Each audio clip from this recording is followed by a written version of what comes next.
Хэр эрүүл мэндийн төв нь 3300 гаруй хүн амд эрүүл мэндийн анхан шатны тусламж үйлчилгээг үзүүлж ажилладаг. Үйлчилдэг хүрээний хүн амын 1100 орчим нь 0-16 насны хүүхдүүд эзэлдэг.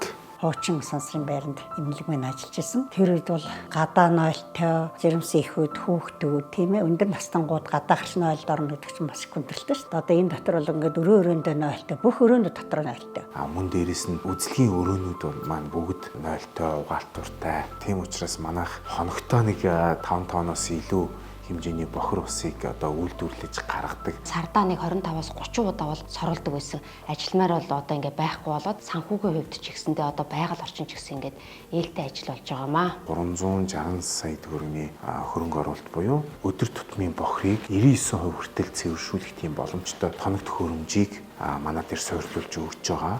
Мембран биореакторын одоо цэвэрлэх байгууламж хийсэн байгаа. Энэ цэвэрлэх байгууламж маань агааргүй орчны савтай, аэротэнктэй, мембран биореакторын савтай, мембран биореакторын савны агааржуулах удирдлагын байр маань энд байна. За аэротэнкээс ирсэн ус маань одоо мембран биореакторын дээр шүүгдээд 0.1 микрон хэмжээтэй мембран биореактор байгаа. Эндээс шүүгдээд цэвэрлэгдсэн ус маань цэвэрлэгдсэн усны худал руу ороод цэвэрлэгдсэн усны худгаас цаашаа шүүрүүлэх талбай руу явна. Шүүрүүлэх талбайн цуглуулах худган дээр очиод тэр цуглуулах худганаас усаа бол зам талбайн услахаа, ногоон баярчийн услаханд ашиглахаар одоо манай угсралт ийх үеигдэж байна. ЮНИСЕФ-ийн одоо хүүхдийн сангийнхан маань биднүүстэд энэ бохирын ажлыг хийхдээ эмнэлгийн агааржуулалтын асуудлыг шийдэж өгч байгаа. За хуучин бол одоо агааржуулалтын бохирын систем үнэртээд одоо өрөө тасалгаагаар ингээд тархаад байдаг байсан бол агааржуулалтын систем сайжруулснаас хойш өвчтөнгөө 5 тухтай орчинд эрүүлж их одоо ийм таатай орчин бүрдсэн. Мөн дээрэс нь үүнтэйгээ холбоотойгоор 11 кВт-ийн тогийн үүсгүүрийг суйрлуулж өгч байгаа. Тэр маань нэгдүгээрт